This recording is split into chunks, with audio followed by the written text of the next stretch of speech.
Welcome to Biggest Spoilars, the destination for exclusive spoilers, latest updates. General Hospital spoilers for November 17th, 2025 anticipate Ned Quartermain's heart extremity and Ava Jerome playing with fire. As we always do, we start with what's passing at the end of this week and also will carry over into the brand new spoilers for coming week. General Hospital spoilers: Willow blindsided on Wednesday, November 12th. We've got a bailed-out Willow Tate fully in shock. Of course, she's happy to be out of Pentonville. She heads over to the Metro Court and guess what? She sees that Michael Corinthos has Jacinda Bracken hanging out with her son. And you know, Michael just told her, go ahead and try it if you want to bring this into guardianship court, and indeed post for a print. He's so important, his mama and father's son. Willow's shocking discovery and a fiery battle. Meanwhile, Willow gets in Michael's face and says she knows that he put that gun in her room. I cannot stay to see what he says about that. Professor Hank Dalton: the worst timing. I do wonder, since Rocco Falconeri, Charlotte Cassadine, and Danny Morgan are planning to go ahead with the break heft at the lab, since Gio and Emma are at GH for Ned, whether Dalton might walk in on them checking out the lab. I do wonder if they're going to get fractured. Laura Spencer tells Martin Gray she's veritably concerned that Rocco might get caught in the crossfire. This is presumably of Lulu Spencer versus Britt Westbourne, because Lulu was just saying she'll no way forgive Britt, which is accessible. She stole her embryo and all that, but Rocco has this affinity for her. Ned's health crisis shakes the Quartermains. Brooklyn Quartermain is leaning on Harrison Chase. She was a little worried with him about the Willow thing, but that's not indeed on her mind right now. Brooklyn is distraught over her pater. Ned, having a heart attack, scarified he wouldn't make it. We've got Brooklyn up at General Hospital with Olivia Falconeri, and they're soliciting the Croakers to tell them that Ned's going to be okay. Drew Kane pushes Alexis Davis. He obviously wants to make sure Michael goes down and Willow stays out of captivity. But Alexis is telling Drew that anything other than that's a distraction that could bring Willow her freedom. And perhaps she's warning Drew not to try and bring Willow home with him or to discourage her from going after Michael herself. Plus, Jason Morgan tells Britt that he's not wrong and that she knows it. That could cover a lot of motifs. Midweek mayhem: pitfalls, new alliances, and offerings. Thursday, November 13th, Jen Sidwell crosses Britt and she makes a trouble. Sidwell may freak if he finds out there's a lab break heft, but it's not her fault. She was at General Hospital doing the Croaker thing. But I wonder if Silas knows that her crucial fob is stolen and that notoriety has it. I'm assuming the kiddies are going to have it by also. Nathan West gets acquainted with Operative Chase, back on the PCPD force working together with Dante and with Chase. It's going to be weird, especially since Dante formerly talked to him about Chase and where he's at on the Drew firing case, which is different than where the PCPD is at on it. Dante is close to a case that he's working, and this could be the lab break-in since his son's involved, or it could be the Drew firing case because there are questions about his own family, Michael conceivably being involved, that wouldn't go down. Molly Lansing Davis breathes a shriek of relief. We've got Rick Hurst back this week as her pater. Rick Lansing. His plot resumes after a couple of weeks of not having him. Plus, Commodity causes Laura to make a immolation. Now, we've the election about to be, but if Rocco and Charlotte are caught breaking into the lab, that's two of the mayor's grandkids doing some grand robbery kind of breaking and entering stuff. Ezra Boyle is back as her opponent in the mayoral race as well. Friday: Suspensor's fears realized and plans unravel. Friday, November 14th, Britt's fears come true. It could be about the lab break heft. She could find out that Caesar Faison really is alive, or perhaps her Huntington's is giving her some problems. Carly Spencer is stunned by Commodity that could cover a lot of effects. Jocelyn Jacks, Valentine Cassadine, Michael conniving, Michael and Jacinda. NDA: Justine Turner's plan falls piecemeal by the end of the week. Now, she stopped by Sonny Corinthos' house for help with a tire. I don't know if that was a setup by Christina or perhaps she's falling for Sonny's charm and dimples. General Hospital spoilers: Sidwell charms and Jordan faces Trina. Sidwell goes to great lengths to enchant Ava. He's trying to get word on Sonny out of her. She formerly Sidwell no formerly, but but if he keeps buying precious oils and flattering Ava, she presumably will open up and give him a little commodity. There's a tense commerce between Trina Robinson and Jordan Ashford by the end of this week. Trina may have some effects to say to Jordan about her benefactions to the bifurcation of her parents. Plus, Stella Henry gets shocking news this week, and I wonder if she'll find out Portia Robinson is pregnant, either from Curtis Ashford or from Jordan, who would stay out of her uterus, or from Portia herself. Explosive spoilers for the week of November 17th. The week of November 17th through the 21st, we've got Ned's heart condition and medical extremity remaining a focus. When the Quartermaines find out that Drew goaded Ned about him kidnapping the truck of Tracy Quartermaine's family heritages and also left Ned lying there having a heart attack, I suppose it's going to get insane. Olivia might actually go finish the job the shooter started. Plus, she's going to have to be nice to Britt for saving his life. Ned would be dead formerly if not for Britt. Ava gets near to Sidwell. She may end up in peril and Lucas Jones may as well. Rick may be looking for vengeance against the Circle, the unholy trio of Ava, Christina, and Alexis. The mayoral election takes place and this is going to be a big Sonny versus Silas moment. Carly's playing with fire by conniving with Valentine against Jack Brennan. Plus, Valentine should be back on US soil veritably soon in her original WSB installation. Secrets, lies, and dangerous connections ahead in Port Charles. Dr. Isaiah Gannon and Portia are presumably going to be outed soon because she's presumably going to have to give her justification. Right now, it's just a question, but when Dante or Chase or notoriety comes around, she's going to have to say Isaiah's name. Curtis gets near to Jordan, and Michael and Jacinda consolidate. There are factual sparks there.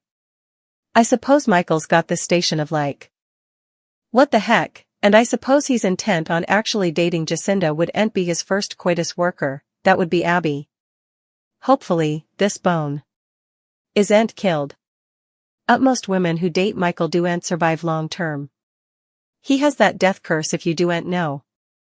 A lot of his spouses are dead. Sabrina Santiago, Abby, the bone I mentioned. We've got Kiki Jerome. And of course, Willow is on trial for not shooting Drew. The kiddies are going to have to face some music, most likely for the lab break heft. Justine may be in over her head with Sonny. We should have further data come to light about Nathan, who presumably is who he says he is. And we should find out where Anna Devane is really soon. Plus, Jocelyn's assignment to stalk Lucas and get word on Marco and Sidwell heats up and could get dangerous soon. The air in Port Charles is thick with a potent cocktail of desperation, vengeance, and fragile hope. As one week bleeds into the next, the lives of the city's residents are set on a collision course, promising a period of turmoil that will feel like a baptism by fire for some and a final judgment for others. The spoilers for the end of this week and the explosive follow-up for November 17th to 21st, 2025, sketch a map of a community teetering on the edge. At the center of the storm are two seemingly unrelated crises, the literal failing heart of a Quartermaine patriarch and the figuratively fiery machinations of a woman who has always danced with danger. This is a story of shocking discoveries, medical emergencies, and the dangerous games that could undo everyone. The calm before the storm, a week of reckoning begins. As we always do, we begin at the end of this week, where the seeds for the following week's chaos are being sown with reckless abandon. Willow's freedom and a gut-wrenching betrayal. The week kicks off with Willow Tate finally tasting freedom, having been bailed out of the oppressive confines of Pentonville. The relief, however, is tragically short-lived. Her first stop on the outside is the Metro Court, a place she likely associates with family and normalcy. Instead, she is met with a sight that shatters any illusion of a happy homecoming. There, cozy and familiar with her son, is Jacinda Bracken, the very woman Michael Corinthos is using as a pawn in their brutal custody war. The scene is a masterclass in psychological warfare. Michael's earlier taunt, "Go ahead and try it if you want to bring this into custody court," hangs in the air, made manifest by the casual, almost domestic, picture before her. He doesn't just allow the interaction, he leans into it, even posing for a photo with Jacinda and their son. In this moment, Michael sheds any remaining vestiges of the wronged man and fully embodies the ruthless legacy of his parents. He is, without a doubt, his mother and father's son, wielding his power and influence as a weapon to break the woman he once claimed to love. But Willow is no longer the passive victim. A newfound fire, forged in the crucible of prison, ignites within her. She confronts Michael directly, her voice likely trembling with a mixture of rage and vindication. She levels the ultimate accusation, "I know that you put that gun in my room." This is the gauntlet thrown. Her declaration sets the stage for a legal and personal battle that will dwarf their custody dispute. Michael's response to this direct attack will be telling. Will he deny it with cold arrogance, or will he, in a shocking twist, admit to his machinations, confident that she can never prove it? A mayor's grandchildren and a professor's peril. While the Corinthos Tate war escalates, a different kind of danger is brewing across town, orchestrated by Port Charles's most impulsive youth. Rocco Falconeri, Charlotte Cassadine, and Danny Morgan are moving forward with their audacious plan to break into Professor Hank Dalton's lab. Their timing, however, could not be more perilous. With Gio and Emma distracted at General Hospital due to Ned's crisis, the kids are operating without their usual safety net. The question of discovery looms large. Will Professor Dalton, the man with the worst timing in Port Charles, walk in on them mid-break-in? The potential fallout is immense. Meanwhile, Mayor Laura Spencer voices her profound concerns to Martin Gray. Her fear isn't just about the legal repercussions of a break-in, it's about Rocco being caught in the crossfire of the bitter feud between Lulu Spencer and Britt Westbourne. Lulu's vow to never forgive Britt for the embryo theft is completely understandable, but it creates a complex emotional web for Rocco, who still holds an affinity for the woman he once knew as a caretaker. Laura is trapped between her political responsibilities, her familial love, and the terrifying prospect of her grandson becoming a casualty of a war he doesn't understand. A Quartermain in crisis, Ned's heart attack. The most immediate and visceral drama unfolds at General Hospital, where the Quartermain family is thrown into panic mode. Ned Quartermain has suffered a severe heart attack, and the prognosis is terrifyingly uncertain. His daughter, Brooklyn Quartermain, is utterly distraught. Her recent frustrations with Harrison Chase over his support of Willow instantly evaporate in the face of potentially losing her father. She and Olivia Falconeri are a portrait of shared despair, clinging to each other as they beg doctors for any shred of hopeful news. Their world has narrowed to the sterile, antiseptic halls of the hospital, and the fear is palpable. The circumstances surrounding Ned's collapse are a ticking time bomb. Drew Kane, in his relentless crusade to bring down Michael, had just confronted Ned, goading him about his role in hijacking the truck containing Tracy Quartermain's family heirlooms. The intense argument clearly pushed Ned over the edge. Drew, however, seems blind to the collateral damage of his vendetta. He pushes Alexis Davis, insisting that their sole focus must be on ensuring Michael is convicted and Willow remains free. Alexis, the voice of weary experience, tries to warn him that any distraction, including Drew's own escalating behavior, could cost Willow her freedom. She may even be subtly cautioning him against trying to insert himself further into Willow's life or encouraging her to take reckless action against Michael. Amidst the medical drama, Jason Morgan delivers a characteristically terse and pointed statement to Britt Westbourne, "I am not wrong and you know it." This cryptic declaration could apply to any number of their shared conflicts, his suspicions about Faison, his methods of protecting those he cares about, or even his assessment of her current dangerous entanglements. Midweek escalations, alliances and sacrifices. As the week progresses, the various plots thicken, forcing characters into uncomfortable alliances and impossible choices. Britt's precarious position and a PCPD reunion. On Thursday, Jen Sidwell crosses paths with Britt Westbourne, and he doesn't hesitate to make a threat. Sidwell, a man whose calm demeanor masks a vicious core, will undoubtedly be furious if he discovers the lab break-in. Britt, who was at the hospital saving a life while her key fob was being stolen, is in a dangerously vulnerable position. Does Silas Clay even know that her access card is missing and now in the hands of a group of teenagers? This single piece of plastic could become the key that unlocks a world of trouble for her. At the PCPD, Nathan West is formally reacquainted with Detective Harrison Chase, who is back on the force. This reunion is fraught with unspoken tension. Dante Falconeri has already briefed Nathan on Chase's controversial stance regarding the Drew Cain shooting, which puts him at odds with the official department line. Dante himself is circling two major cases, the Drew shooting, which implicates his own brother, Michael, and the impending lab break-in, which involves his son, Rocco.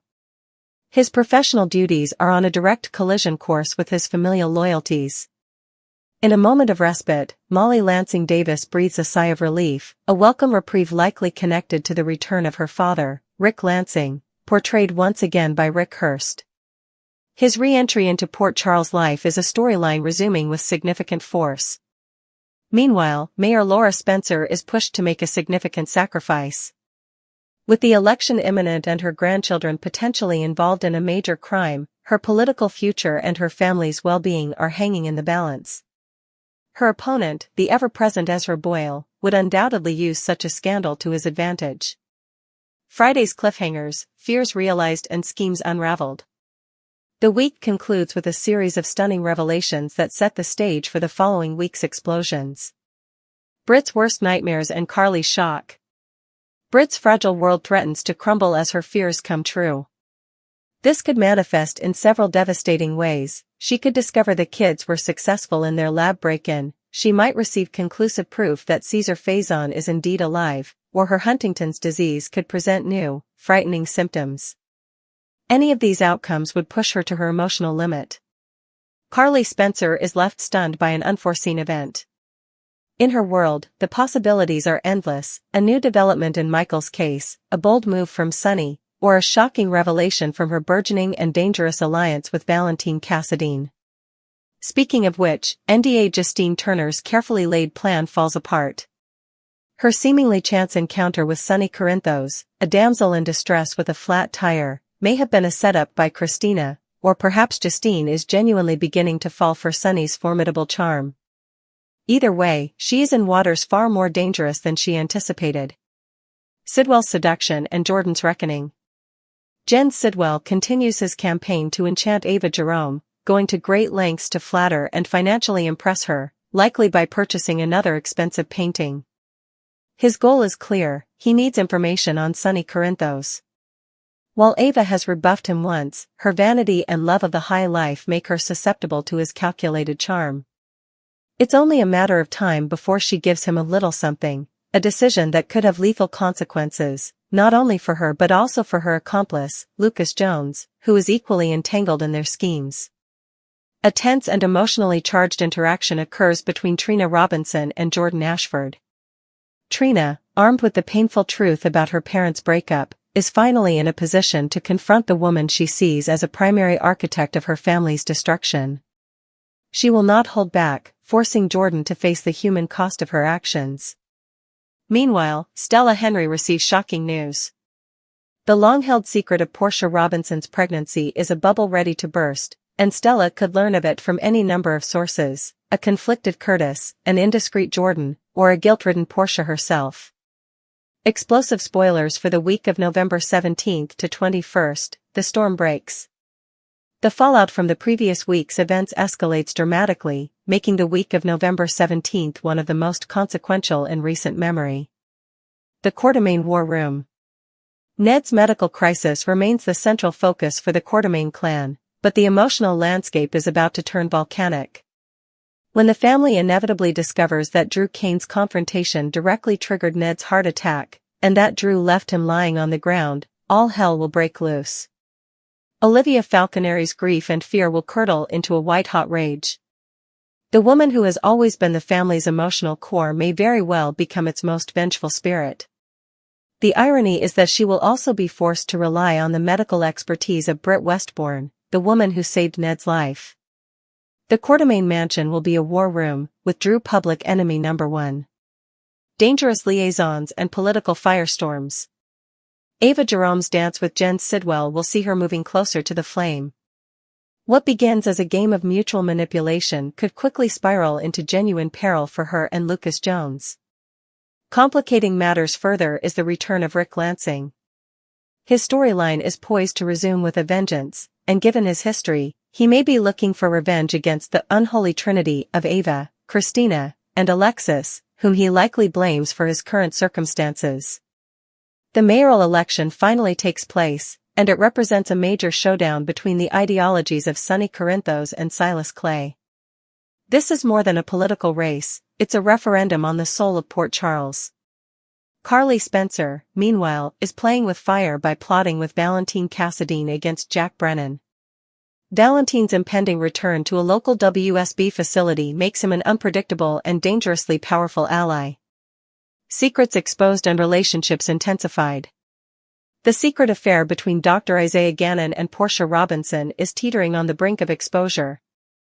As the investigation into the Drew Kane shooting intensifies, Portia will be forced to provide her alibi, and that will require her to speak Isaiah's name to the police. This single act will detonate a bomb under her marriage to Curtis, who is himself growing closer to Jordan Ashford, creating a messy and emotionally devastating quadrangle. Michael Corinthos and Jacinda Bracken's relationship is set to intensify, with genuine sparks flying. Michael, adopting a what-the-heck attitude in the face of his legal and personal troubles, seems intent on actually dating Jacinda. This pattern is hauntingly familiar and carries a morbid history. As many fans note, Michael has a tragic track record with romantic partners. Women like Sabrina Santiago, Abby, and Kiki Jerome, who have been deeply involved with him, have met tragic ends. One can only hope that Jacinda, should she become more than a pawn, can break this infamous death curse. Facing the music and uncovering the truth. The young lab-breakers, Rocco, Charlotte, and Danny, will likely have to face the music for their actions, forcing their parents to deal with the consequences. Justine Turner will find herself in over her head with Sonny Corinthos, a man who can spot deception from a mile away. More facts about Nathan West's true identity are expected to come to light, shaking the foundation of his relationships in Port Charles. Furthermore, the mystery of Anna Devane's whereabouts should finally be solved, providing answers to a long-standing question. Finally, Jocelyn Jack's assignment to stalk Lucas and gather intelligence on Marco and Sidwell is heating up. What began as a clandestine mission could soon turn perilous, placing Jocelyn directly in the crosshairs of some of Port Charles's most dangerous players. In conclusion, the week spanning mid to late November 2025 promise a baptism by fire for the residents of Port Charles. From hospital bedsides to political arenas, from criminal break-ins to shattered families. Everyone is being tested. Encouraging words are being whispered in the midst of the chaos, but they are almost always drowned out by the sound of angry threats. In a town built on secrets, the truth is finally coming to the surface, and no one will be left unscathed.